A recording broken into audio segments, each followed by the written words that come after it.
up, bros and broettes? I'm Inkslasher, and first of all, I have to apologize. I told you guys that this series would be coming out weekly, but simply because of how busy we've been with the Black Ops 4 beta, new content coming out with Call of Duty World War II, I've just been too busy to really get and grind out this series. But what we're going to do is we are still going to try to get through every specialist character before Black Ops 4 comes out, so these videos should be coming out a couple of times a week.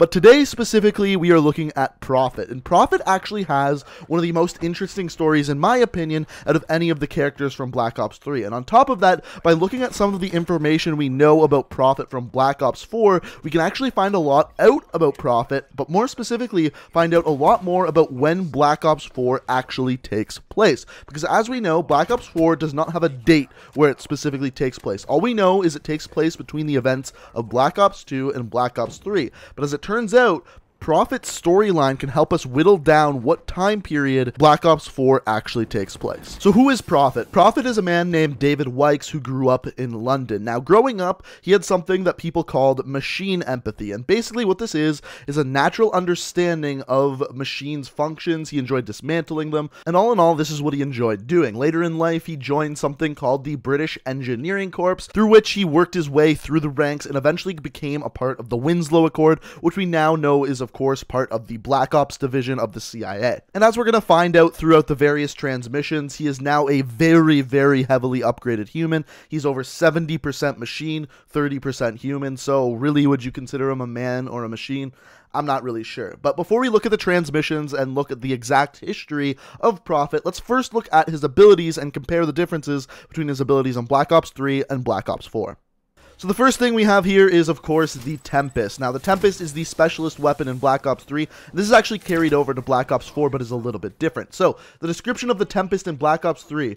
This charge shot rifle discharges arcs of electricity that shocks targets and disrupts their nervous system before chaining to nearby enemies. Now, the big difference between the Tempest in Black Ops 3 and Black Ops 4 is, first of all, in Black Ops 4, it acts more like a sniper rifle, whereas in Black Ops 3, it's almost like an assault rifle. Another big difference is in Black Ops 3, the Tempest instantly kills people, whereas in Black Ops 4, it knocks them to the ground and doesn't necessarily kill them unless you shoot them twice with the Tempest. So it almost seems like the version of the Tempest in Black Ops 3 is an upgraded version of that of Black Ops 4's Tempest. The second ability, and this is probably the most interesting one, is Glitch. So the description of this is Prophet's affinity for electronics allows him to hack the battle simulation, returning him to an earlier point in time.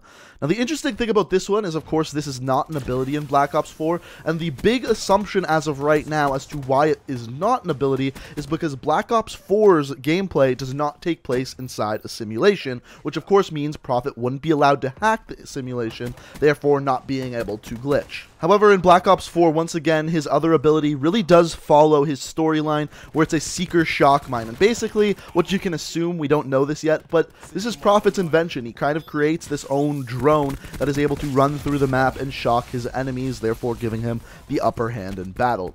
Really, I think it's cool that they found something that really falls into line with what his story is, what Prophet enjoys to do, and that would be tinker with electronics. Next, we're going to look at Prophet's transmissions from his challenges that you complete in Black Ops 3, and these transmissions really give you a good idea of Prophet's backstory and how he became who he was in Black Ops 3. Don't sweat it. I get that reaction all the time. I understand why you find me unsettling. The question is, do you? I'm now 72% enhanced and augmented. I passed the point of mostly human a long time ago. That sensation you're feeling is a fight or flight response. Totally reasonable when confronted by your own obsolescence. I wish you could see the world as I see it, freed from the tyranny of the visible spectrum. We live in a world of infinite possibilities, amazing technologies.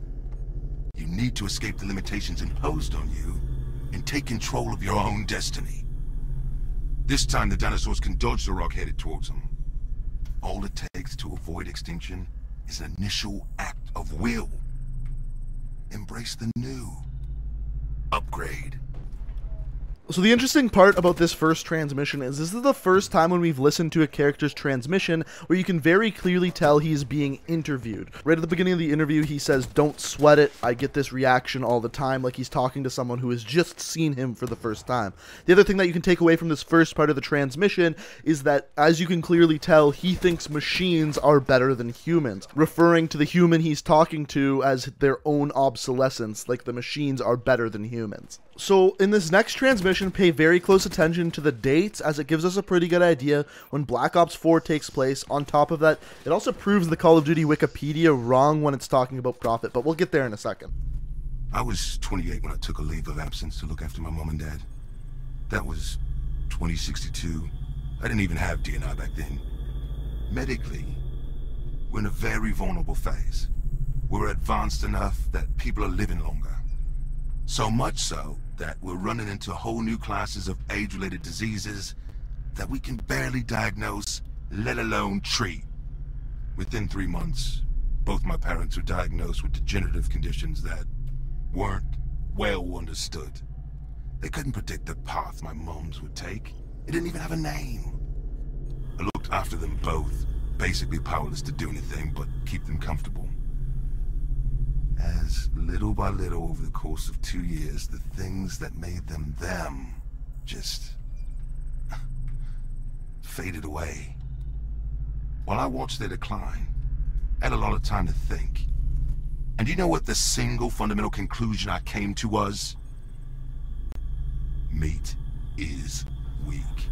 So as you can tell by that transmission, when Prophet's parents passed away, that is actually when he decided to go get a direct neural interface and start getting cyber augmentations, basically so he could live as long as possible and not have what happened to his parents happen to him. But if you pay attention to right at the beginning of the transmission, he says in 2062 he was 28, which means that he was born in 2034. However, if we look at the Call of Duty Wikipedia, it said he was born in 2032, so his birth date is wrong on the Call of Duty Wikipedia. Someone should probably change that. Now, if we go and look at some images from Prophet from Black Ops 4, it appears that he has no cyber augmentations. However, if you look at Prophet from a different angle, it almost looks like he has a wire coming out from the back of his head going around to his headband, which means he may actually have his direct neural interface, which is of course on the back of his head. What this means is that Call of Duty Black Ops 4 could actually take place a lot closer to Black Ops 3 than we actually thought, possibly taking place around 2062, when of course Prophet first got his direct neural interface. When I got back into the engineering corps, I volunteered for DNI implantation. There was a waiting list. They were prioritizing people whose jobs would most benefit from the enhanced capabilities. It wasn't long before I was selected. Once I recovered from the surgery and system calibration was done, training my new abilities began. I'll never forget the sensation of reaching out with my mind for the first time to control a machine with my thoughts. It was completely natural, instinctive, like reaching out to catch a ball. I felt complete for the first time in my life, like I was finally realizing my potential. I signed up for every enhancement program going. Enhanced DNI processing capacity, limb replacement, optics, audio, comms, medical systems. Whatever was on offer, no matter how experimental, I wanted it. So after that transmission, it becomes kind of unclear in which order he got all his surgeries and all his cybernetic augmentations actually done. We know he had to get the direct neural interface first, but after that it's kind of unclear. But the few that are listed through this transmission include limb replacement, cyber optics, and cyber audio. So as you can hear, his voice is a little distorted in all of these transmissions. I would expect that in Black Ops 4, his voice is actually different than it is currently in Black Ops 3, which is pretty interesting. Because, of course, I'm guessing that Black Ops 4 takes place before he got his cyber audio augmentation complete. Now, next we have the final transmission. We've been told that a pair of breakthroughs are about a decade away for the last 40 years. The medical singularity, where we beat aging and live disease-free forever, and the ability to transfer our consciousness into machines in order to beat death. Meanwhile, we get old, we die. We have the technology now to maximize our chances of living to see that, while leapfrogging evolution and becoming capable of so many amazing things. Put aside your fears. Stop holding yourself back from exceeding the limited design parameters you were born with. The time to upgrade is now. So that last piece of information is really, really interesting. The first part we look at there when he talks about the singularity, that's talking about being able to live forever or transfer your consciousness to a machine, which of course we know based off of what Prophet is saying here, he'd be 100% up for that. But the interesting part about this actually gives us a tidbit of information about Reaper, another specialist character, who is of course a robot. This can tell us that Reaper actually has no consciousness put inside him. He is simply a robot built to do a job. He is not a person inside a robot. But of course, we'll talk about that more when we actually talk about Reaper's backstory. Another really interesting part about this whole thing is that this could very well allude to Prophet actually being the spy. If you don't know who the spy is, he's basically a man who got all of these super soldiers together to go into the simulation to practice war, to practice warfare, and become basically super soldiers. Prophet could be that spy bringing all these soldiers together to convince them to become more of machines, to become more of super soldiers, and in doing so making them practice in a simulation. Is that confirmed? Is that guaranteed that Prophet is the spy? Absolutely not, but it's an interesting theory. But ladies and gentlemen, that is Prophet. That is his backstory. This is how he became over 72% cyber augmented. But basically, he decided to do so after his parents' death. But I'm really interested to see the direction they take Prophet's story going into Black Ops 4. Because this, of course, is going to take place before he has the cybernetic limbs, cybernetic eyes, cybernetic voice.